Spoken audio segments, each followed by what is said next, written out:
কি হচ্ছে পরি? মা, আমার আকাশের অ্যাঞ্জেলটা হাঁপাচ্ছে কেন? শোনা আম্মু, আমি দৌড়াইতেছিলাম তো, তাই নাক দিয়ে বাতাস নিতে পারছিলাম না।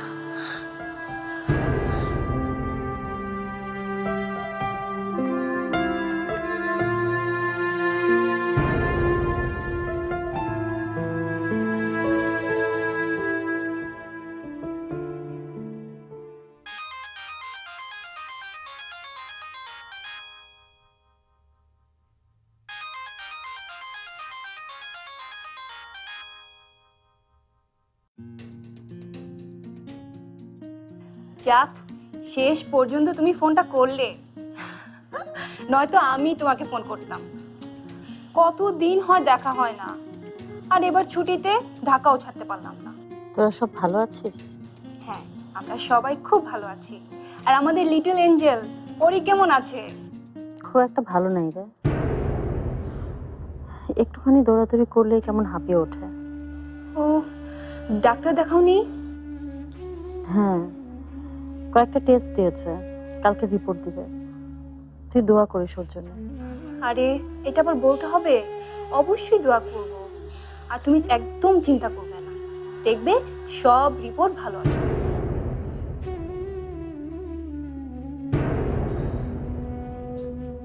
কিরে মা, পরের রিপোর্ট পেলি? রিপোর্টে সব ঠিক আছে তো? কিচ্ছু ঠিক নেই চাচা, কিচ্ছু ঠিক নেই। কি হলো ঝুমুর? ডাক্তার কি বললো? ডক্টর বলেছে পরির একটা ভালভ নষ্ট। প্রিম্যাচুয়ার বেবিদের নাকি এরকম হয়। মানে জন্ম থেকেই পরির একটা ভালভ নষ্ট। এখন ওকে ঢাকায় নিয়ে যেতে হবে, সার্জারি করাতে হবে।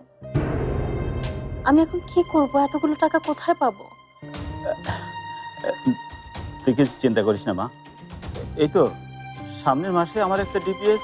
এটা 1 লাখ টাকা 2 লাখ টাকার ব্যাপার নয় চাচা, হয়তো 10 লাখ টাকা, হয়তো 15 লাখ টাকা। এত টাকা কোথায় পাবো চাচা? উফ,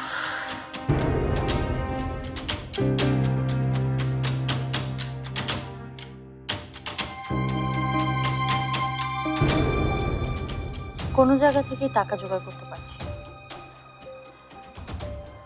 আমার মেয়ের জীবন বিপন্ন এখন। জানি না কার কাছে যাব, কার কাছে সাহায্য চাইব। তুমি একবার ফারহান ভাইয়ের সাথে কথা বলো না। ফারহান? হ্যাঁ, ফারহান ভাই, সে তো পরির বাবা, তারও তো কিছু দায়িত্ব, কিছু কর্তব্য রয়েছে। ওর মুখ আমি দেখতে চাই। আর তুই জানিস না, ও কখনো পরীকে নিজের মেয়ে হিসেবে নেয়, আর আমাকে আমার প্রাপ্য সম্মান দেয়। দেখো আপু, প্লিজ তোমরা তোমাদের এই দুজনের ইগোর মাঝে পরীকে ফেলে দিও না। পরীর তো কোনো দোষ নেই, তাহলে ওর চিকিৎসার জন্য ওর বাবার কাছে টাকা চাইতে দোষটা কোথায়? একবার চেষ্টা তো অন্তত করো। তুই আমাকে একটা বিবেকহীন একরোখা মানুষের কাছে যেতে বলছিস? বলছিস আবার ওর সামনে গিয়ে দাঁড়াই, আবার ওর কাছে করুণার ভিক্ষা চাই? তুমি তো তার কাছে ভিক্ষা চাইছো না। ফারহান ভাই পরীর বাবা, আর একটা মেয়ে হিসেবে পরীর এটা